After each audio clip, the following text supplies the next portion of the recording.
Morning friends, welcome to GSM creators. So இந்த ஈவினிங்கில் தான் புயல் கரையை கடக்க போகுது. ஸோ இப்போ சென்னையோட வியூவை நான் உங்களுக்கு காமிக்கிறேன் பாருங்கள், எவ்வளோ சூப்பராக இருக்குது. சூப்பரான காற்று பாருங்கள், பயங்கரமான காற்று.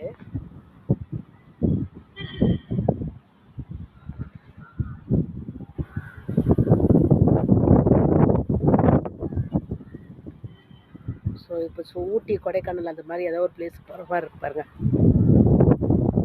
சூப்பராக இருக்குது. இங்கேருந்து பார்த்தா ஓவராலாக எல்லா வியூவும் தெரியுது பாருங்க.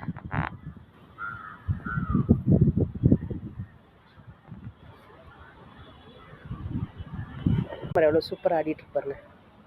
தென்னை மரம் சூப்பராக ஆடிட்டு இருப்பாருங்க.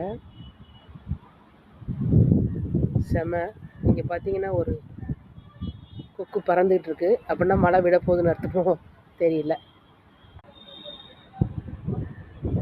செடிங்கெல்லாம் கூட எவ்வளோ க்யூட்டாக இருக்கு பாருங்க. ரோடுங்களில் டிராஃபிக்கே இல்லை.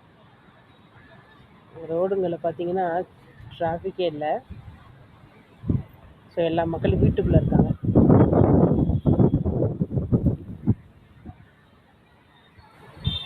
செடி பாருங்க, சூப்பராக டான்ஸ் ஆடிட்டு இருக்கு காற்றுல. ஸோ என்ன இருந்தாலும் இயற்கை தாங்க அழகு. மனுஷன் எவ்வளோ படைச்சாலும் அந்த இயற்கையோட அழகு கடவுள் உருவாக்குனதை அடிச்சுக்கவே முடியாது. காற்று அதிகமாக இருக்குது, வீட்டுக்கு போயிட வேண்டியதான். ஸோ இது மாடியிலேருந்து எடுக்கிறேன். காற்று அதிகமாக இருக்குது, வீட்டுக்கு போயிடலாம். மொட்டை மாடியில் இருக்கோம். புயல் எதுவும் கரையை கடக்கிற டைமில் ஏதாவது பிரச்சனை ஆகிடப்போகுது. பாய். உங்களுக்கு இந்த வீடியோ பிடிச்சிருந்தா லைக் பண்ணி, ஷேர் பண்ணி, சப்ஸ்கிரைப் பண்ணுங்கள். தேங்க்யூ.